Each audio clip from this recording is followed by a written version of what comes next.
Assalamualaikum warahmatullahi wabarakatuh. Apa kabar semuanya?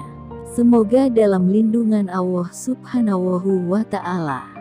Kali ini Mimin akan membagikan kisah Qabil dan Habil, peristiwa pembunuhan pertama kali dalam kehidupan. Kisah ini dikutip dari detikhikmah.com. Peristiwa pembunuhan pertama kali di muka bumi dilakukan oleh Qabil kepada saudaranya Habil. Qabil membunuh Habil karena didasari rasa iri hati dan dengki. Kisah pembunuhan itu diabadikan dalam surah Al-Maidah ayat 27-31. Setelah Nabi Adam alaihi salam dan Siti Hawa diusir dari surga karena memakan buah terlarang, yakni khuldi. Mereka berdua diturunkan ke dunia untuk bekerja dan melestarikan keturunannya. Hawa pun dikaruniai dengan 2 pasang anak kembar laki-laki dan perempuan yang masing-masing diberi nama Qabil, Iklimah, Habil, dan Labuda. Qabil merupakan saudara kembar Iklimah, sedangkan Habil adalah saudara kembar Labuda. Setelah keempat anak Nabi Adam alaihi salam balik, Allah Subhanahu wa Ta'ala kemudian memerintahkan Nabi Adam alaihi salam untuk menikahkan setiap anak laki-laki dengan anak perempuannya yang bukan pasangan kembarnya. Dengan demikian, Qabil akan dinikahkan dengan Labuda, lalu Habil akan dinikahkan dengan Iklimah. Namun, ketika diperintahkan demikian, Qabil menolak untuk menikahi Labuda. Ia bersikeras untuk menikahi saudara kembarnya, sebab Iklimah memiliki paras yang lebih cantik dari Labuda. Qabil telah dikuasai oleh sifat dengki terhadap Habil. Ia bahkan mendapat bisikan dari iblis untuk membunuh Habil. Qabil pun masih tidak mau mengalah dan menerima perintah tersebut. Pada akhirnya, Nabi Adam alaihi salam yang tidak ingin melanggar anjuran dari Allah Subhanahu wa Ta'ala pun memerintahkan kedua putranya untuk berkurban. Tibalah hari ketika Qabil dan Habil berangkat untuk mempersembahkan kurban yang diminta oleh Nabi Adam alaihi salam sebagaimana yang diperintahkan Allah Subhanahu wa Ta'ala. Habil mempersembahkan kurbannya berupa seekor kambing yang gemuk dengan kualitas terbaik. Sementara itu, Qabil mempersembahkan kurbannya berupa hasil pertanian yang buruk.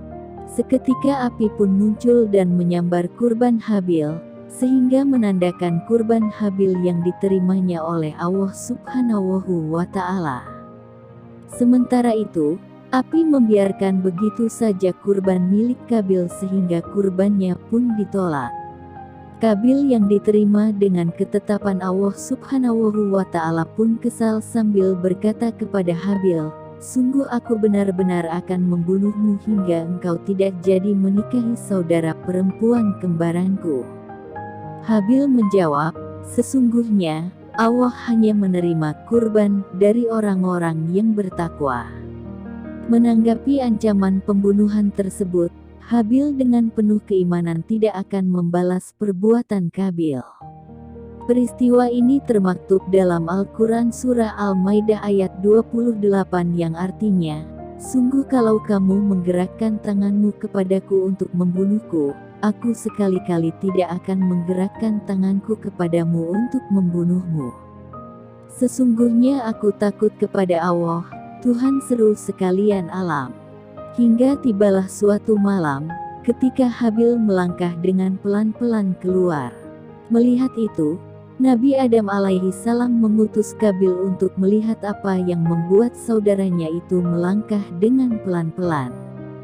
Pada saat itu, Qabil yang masih marah tentang kurban itu langsung berniat untuk membunuh Habil. Ia pun memukul Habil dengan besi yang ada padanya hingga Habil meninggal dunia. Ada yang berpendapat bahwa Qabil membunuh Habil dengan batu yang ia lemparkan hingga mengenai kepala Habil. Saat itu Habil sedang tidur. Ada pula yang berpendapat bahwa Qabil mencekik leher Habil sekuat-kuatnya dan menggigitnya, sebagaimana yang dilakukan oleh binatang buas, sehingga Habil meninggal dunia seketika. Ketika melihat saudaranya itu sudah terkapar tak berdaya, Qabil bingung. Terbesit penyesalan di hatinya. Dia teringat kalau Habil adalah saudaranya yang baik. Ulama berpendapat bahwa Qabil menggendong jenazah Habil selama 1 tahun, bahkan sebagian lagi berpendapat 100 tahun. Pada akhirnya, Allah Subhanahu wa Ta'ala mengutus 2 ekor burung gagak yang berkelahi sehingga salah satunya mati. Dengan keadaan yang sama, burung gagak yang masih hidup menggali tanah dan memasukkan bangkai burung gagak yang telah mati ke dalamnya. Qabil pun langsung meniru apa yang telah dilakukan gagak tersebut. Qabil berkata, "Duhai celaka aku! Mengapa aku tidak mampu berbuat seperti burung gagak ini lalu aku dapat menguburkan mayat saudaraku ini?" Qabil kemudian menguburkan jenazah Habil. Dari peristiwa pembunuhan pertama di muka bumi oleh kedua anak Adam alaihi salam itu, kita dapat mengambil hikmah dan pelajaran. Salah satunya yaitu tidak saling membunuh. Bahkan Rasulullah Shallallahu Alaihi Wasallam pun melarang Muslim untuk saling membunuh. Hal tersebut seperti yang dijelaskan dalam riwayat hadits Rasulullah Shallallahu Alaihi Wasallam yang bersabda, "Apabila 2 orang Muslim berhadapan dengan pedang, pembunuh dan yang terbunuh ada di neraka." Mereka, para sahabat Nabi, berkata, "Wahai Rasulullah, ia yang membunuh pantas masuk neraka, lalu bagaimana dengan yang terbunuh?" Beliau menjawab, "Sesungguhnya, ia ingin membunuh kawannya juga." Hadis riwayat Bukhari dan Muslim. Adapun hikmah yang bisa kita ambil, di antaranya. Pertama, jika kita melakukan kesalahan, maka kita harus segera bertaubat dan memperbaiki kesalahan tersebut. Kedua, berpikirlah dan selalu mengingat Allah Subhanahu wa Ta'ala sebelum melakukan sesuatu, jangan mudah tergoda oleh bujuk rayuan iblis. Ketiga, selalu berusaha menjadi hamba yang taat dalam melaksanakan perintah Allah Subhanahu wa Ta'ala serta menjauhi sifat iri dan dengki. Wallahu a'lam. Demikian yang bisa kami sampaikan. Semoga bermanfaat. Sekian. Wassalamualaikum warahmatullahi wabarakatuh.